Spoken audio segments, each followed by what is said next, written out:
মাননীয় প্রধানমন্ত্রীর কাছে এই বার্তাটা পৌঁছাতে চাই যে শিক্ষকরা এই বিষয়গুলো নিয়ে সংক্ষুব্ধ। আসলে ধন্যবাদ আপনাকে। আপনি জানেন, অবগত আছেন যে বিশ্ববিদ্যালয়ের রিসেন্ট কিছু প্রবলেম ছিল, যেমন কিউটি ইস্যু ছিল, অভিন্ন কিউটি যে নীতিমালা ছিল সেটা নিয়ে আমরা কাজ করেছি গত টেনিয়রে।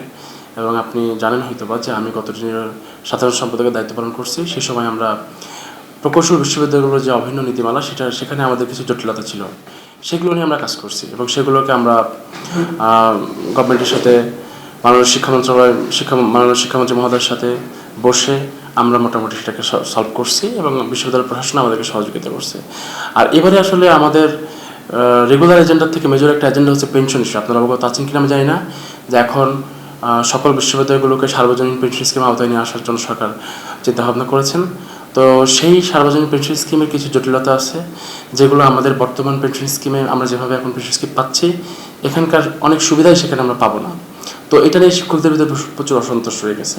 তো আমাদের এবারের কমিটির আসলে এটা একটা মূল চ্যালেঞ্জ যে এটা আমরা কীভাবে ফেস করব এবং কীভাবে গভর্নমেন্টের সাথে বসে মানসম্পন্ন শিক্ষার জন্য এবং জ্ঞান নির্ভর এবং প্রযুক্তি নির্ভর জাতি গঠনের জন্য বিশ্ববিদ্যালয়গুলো যেহেতু সামনে 40% বেশি গ্লো, বিশ্বের 1 নম্বর গ্লো ক্রিম, নতুন গ্লো এন্ড লাভলি,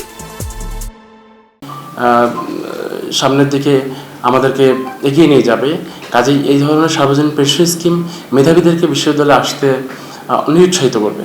কাজেই আমরা চাই যে বাংলাদেশ সরকার অবশ্যই এই জিনিসগুলো মাননীয় প্রধানমন্ত্রী উনি ভেবে দেখবেন যে কীভাবে এই প্রবলেমটাকে নিরসন করে মেধাবীরা যেরকম বিশ্ববিদ্যালয়ে যাতে ক্লাসের যারা প্রথম শ্রেণীর স্টুডেন্ট তারা বিশ্ববিদ্যালয়ের শিক্ষকতা প্রফেশনে আসেন, কাজেই তারা যাতে নিরুৎসাহিত না হন এবং শিক্ষিত জাতি গঠনে, জ্ঞান নির্ভর এবং প্রযুক্তি নির্ভর জাতি গঠনে মাননীয় প্রধানমন্ত্রীর যে ভিশন 2041 বাস্তবায়নের লক্ষ্যে এবং স্মার্ট বাংলাদেশ বিনির্মাণের লক্ষ্যে যাতে আমরা শিক্ষকরা ভূমিকা রাখতে পারি, মেধাবীরা যাতে ভূমিকা রাখতে পারে বিশ্ববিদ্যালয়ের শিক্ষকতা প্রফেশনে এসে।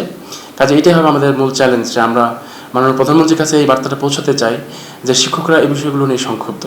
তো এটা আমাদের অনেক বড় একটা চ্যালেঞ্জ, যে আমরা নতুন কমিটিতে এটাই এখন আসলে প্রধান চ্যালেঞ্জ হয়ে দাঁড়িয়েছে, পেনশন স্কিমের যে প্রবলেমটা সার্বজনীন পেশকে এটা আমরা কীভাবে সমাধান করতে পারি।